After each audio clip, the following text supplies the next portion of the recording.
Friends నమస్తే అండి welcome to our channel. ఈ రోజు మన రెసిపీ పిల్లల నుండి పెద్దవాళ్ళ వరకు అందరికీ కాల్షియాన్ని ఇచ్చేటువంటి కాల్షియం రిచ్ దోశ ఎలా తయారు చేసుకోవాలో ఈ వీడియోలో చూపించబోతున్నానండి। అంతేకాదండి ఈ దోశలు వారంలోని 2-3 సార్లు మన డైట్లో చేర్చుకున్నారే అనుకోండి మార్నింగ్ బ్రేక్ఫాస్ట్కి వెయిట్ అనేది చక్కగా తగ్గుతారనమాట।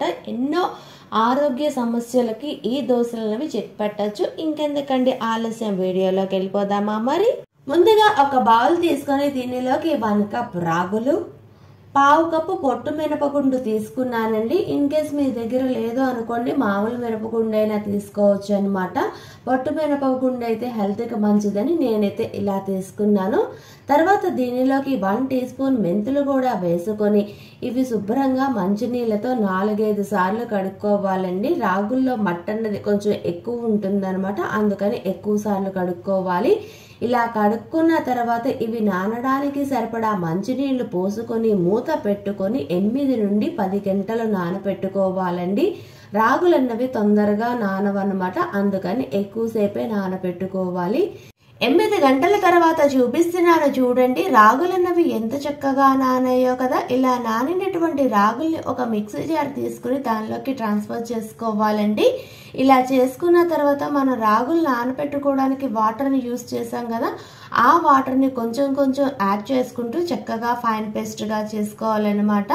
ఇలా ఫైన్ పేస్ట్గా చేసుకున్న తర్వాత నేనైతే ఒక బౌల్లోకి ట్రాన్స్ఫర్ చేసుకొని ఇక్కడ నేను చూపిస్తున్నాను చూడండి ఎంత చక్కగా ఫైన్ పేస్ట్గా చేసుకున్నామో కదా। ఇలా చేసుకున్న దాన్ని మూత పెట్టుకొని ఒక రాత్రంతా పులియ పెట్టుకోవాలి। ఇలా పులిసిన తర్వాత నేను నెక్స్ట్ డే మార్నింగ్కి చూపిస్తున్నాను చూడండి ఎంత చక్కగా పులిసిందో। దీనిలోకి రుచికి సరిపడా ఉప్పును కూడా వేసుకుని చక్కగా కలుపుకొని పక్కన పెట్టుకుందాము। తర్వాత పొయ్య వెలిగించి ప్యాన్ పెట్టుకొని ప్యాన్ అన్నది మీడియం ఫ్లేమ్లో చక్కగా వేడి చేసుకోవాలి। ఇలా ప్యాన్ అన్నది చక్కగా వేడెక్కిన తర్వాత మనం ముందుగా రెడీ చేసుకున్నటువంటి రాగి పిండి ఉంది కదండి, దాన్ని చక్కగా సెట్ దోశగా వేసుకోవాలన్నమాట। ఇలా రాగి సెట్ దోశని వేసుకున్న తర్వాత మూత పెట్టుకొని ఒక 2 నిమిషాలు స్టీమ్ చేసుకోవాలి।